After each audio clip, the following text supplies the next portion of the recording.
നമസ്കാരം. ശ്രീലേഖയും V K പ്രശാന്തും തമ്മിൽ office മുറി ഒഴിഞ്ഞുകൊടുക്കുന്നതുമായി ബന്ധപ്പെട്ടുണ്ടായ തർക്കത്തിൽ രാഷ്ട്രീയ വാദങ്ങൾ കൊഴുക്കുകയാണ്. കോൺഗ്രസും ഇടതുപക്ഷവും ബി ജെ പിയും പല തട്ടുകളിൽ നിന്ന് ഈ വിഷയത്തിനെതിരെയും അനുകൂലമായും പ്രതികരണങ്ങൾ രേഖപ്പെടുത്തി കഴിഞ്ഞു. ഇതിനിടയിൽ ശ്രീലേഖയെ കടന്നാക്രമിച്ചുകൊണ്ട് ഇടതുപക്ഷത്തെ പ്രമുഖ നേതാക്കളും രംഗത്തു വന്നു. കോർപ്പറേഷൻ ഘട്ടഘട്ടത്തിൽ വാടകയ്ക്ക് പ്രവർത്തിക്കുന്ന MLA ഓഫീസ് ഒഴിയണമെന്ന വാർഡ് കൗൺസിലർ ആർ ശ്രീലേഖയുടെ ആവശ്യം വി കെ പ്രശാന്ത് MLA തള്ളിയിരുന്നു. കൗൺസിലറുടെ തിട്ടൂരം അനുസരിക്കാൻ ഉദ്ദേശിക്കുന്നില്ല എന്ന് MLA വ്യക്തമാക്കിയപ്പോൾ അഭ്യർത്ഥിച്ചത് സൗഹൃദത്തിന്റെ ഭാഷയിലാണെന്നും അംഗീകരിക്കുന്നില്ല എങ്കിൽ നിയമപരമായ വഴി നോക്കുമെന്നുമാണ് ശ്രീലേഖ തിരിച്ചടിച്ചത്. ഇതേ കെട്ടിടത്തിൽ പ്രവർത്തിക്കുന്ന കൗൺസിലറുടെ ഓഫീസിന്റെ സൗകര്യം പരിമിതമാണെന്നതിനാലാണ് MLAയോട് ഒഴിയാൻ ആവശ്യപ്പെട്ടതെന്നാണ് ശ്രീലേഖയുടെ വിശദീകരണം. ഇരുവരും ഇന്നലെ ഇതേ കെട്ടിടത്തിൽ കൂടിക്കാഴ്ച നടത്തിയെങ്കിലും സമവായമായില്ല. കോർപ്പറേഷനിലെ കെട്ടിടങ്ങൾ വാടകയ്ക്ക് നൽകിയതിന്റെ രേഖകൾ പരിശോധിക്കുമെന്ന് മേയർ വി രാജേഷ് വ്യക്തമാക്കിയിരുന്നു. മുൻ മേയർ കൂടിയായിരുന്ന വി കെ പ്രശാന്തിന്റെ MLA ഓഫീസ് പ്രവർത്തിക്കുന്ന ശാസ്തമംഗലം വാർഡിലെ കൗൺസിലറാണ് ആർ ശ്രീലേഖ. 3 നില കെട്ടിടത്തിന്റെ മുകൾ നിലകളിൽ ഹെൽത്ത് ഇൻസ്പെക്ടറുടെ ഓഫീസും താഴത്തെ നിലയിൽ MLA, വാർഡ് കൗൺസിലർ എന്നിവരുടെ ഓഫീസുകളുമാണ് നിലവിൽ പ്രവർത്തിക്കുന്നത്. MLA ഓഫീസിലെ റിസപ്ഷൻ വഴിയാണ് കൗൺസിലറുടെ ഓഫീസിലേക്ക് പ്രവേശിക്കേണ്ടത്. കോർപ്പറേഷൻ കൗൺസിൽ നിശ്ചയിച്ച വാടക കൊടുക്കുന്നുണ്ടെന്നും മാർച്ച് വരെയുള്ള വാടക അടച്ചിട്ടുണ്ടെന്നും പ്രശാന്ത് മറുപടി നൽകി.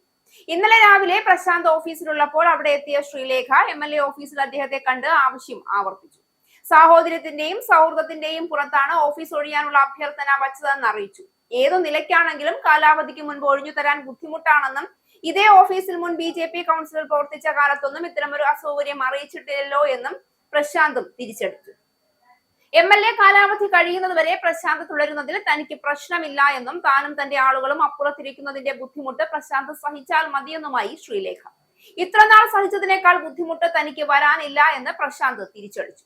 ഇതോടെ തങ്ങൾ തമ്മിൽ ഒരു പ്രശ്നവും ഇല്ല എന്നും പ്രശാന്ത് അനിയനാണെന്നും പറഞ്ഞ് ശ്രീലേഖ ആശ്ലേഷിച്ചു.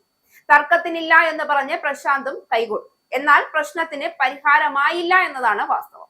വാടക കരാറുണ്ടോ എന്ന് തനിക്കറിയില്ല എന്ന ശ്രീലേഖയുടെ പ്രസ്താവനയ്ക്ക് മറുപടിയായി 872 രൂപ വീതം മാസവാടക കോർപ്പറേഷൻ അടച്ചതിന്റെ രസീത് MLA ഓഫീസ് പുറത്തുവിട്ടിരുന്നു. ഇതേസമയം തിരുവനന്തപുരം കോർപ്പറേഷൻ ഓഫീസ് കെട്ടിട വിവാദത്തിൽ BJPയെയും കൗൺസിലർ ശ്രീലേഖയെയും രൂക്ഷമായി വിമർശിച്ച് CPI സംസ്ഥാന സെക്രട്ടറി ബിനോയ് വിശ്വവും രംഗത്ത് വന്നു. ഇപ്പോഴും പോലീസ് ഭാഷയിൽ സംസാരിക്കുന്ന ധിക്കാരിയായ കൗൺസിലർ എന്നാണ് ശ്രീലേഖയെ അദ്ദേഹം വിശേഷിപ്പിച്ചത്. BJPക്ക് അനുകൂലമായ നിലപാടാണ് KS ശബരിനാഥിന്റേതെന്നും ബിനോയ് വിശ്വം പറഞ്ഞു.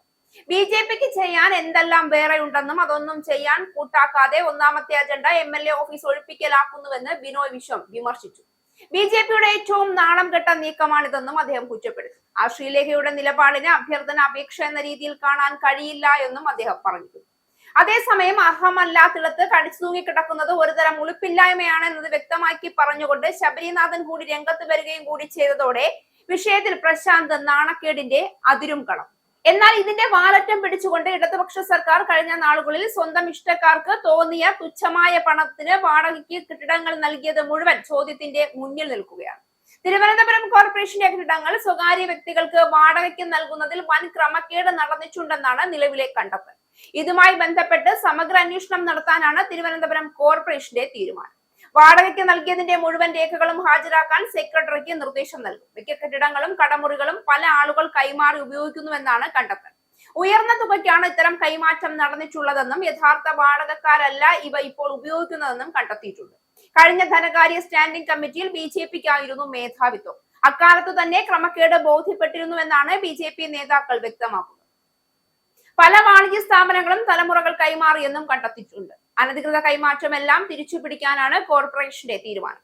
മാസത്തിൽ 250 രൂപ വാടകയ്ക്ക് വരെ കടകൾ കൈമാറിയിട്ടുണ്ടെന്നാണ് രേഖകൾ വ്യക്തമാക്കുന്നത്. ഇവയെല്ലാം വൻ തുകയ്ക്ക് മറച്ചു നൽകി ലക്ഷങ്ങൾ സമ്പാദിക്കുന്നുവെന്നാണ് കണ്ടെത്തലിലെ ഏറ്റവും പ്രധാനപ്പെട്ട വിവരം.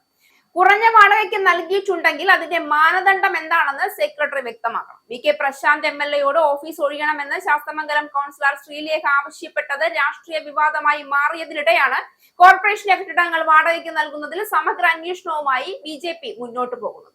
വിവാദം രാഷ്ട്രീയവൽക്കരിക്കേണ്ടതില്ല എന്നും വാടകയ്ക്ക് കെട്ടിടങ്ങൾ നൽകുന്നതിൽ ആവശ്യമായ പരിശോധന നടത്തുമെന്നും അന്വേഷിക്കുമെന്നും Thiruvananthapuram corporation mayor V Rajesh ഇന്നലെ തന്നെ വ്യക്തമാക്കിയിരുന്നു. കെട്ടിടങ്ങൾ വാടകയ്ക്ക് നൽകുന്നതിന്റെ രേഖകളടക്കം വിശദമായി പരിശോധിക്കുമെന്നും വി രാജേഷ് പറഞ്ഞിരുന്നു.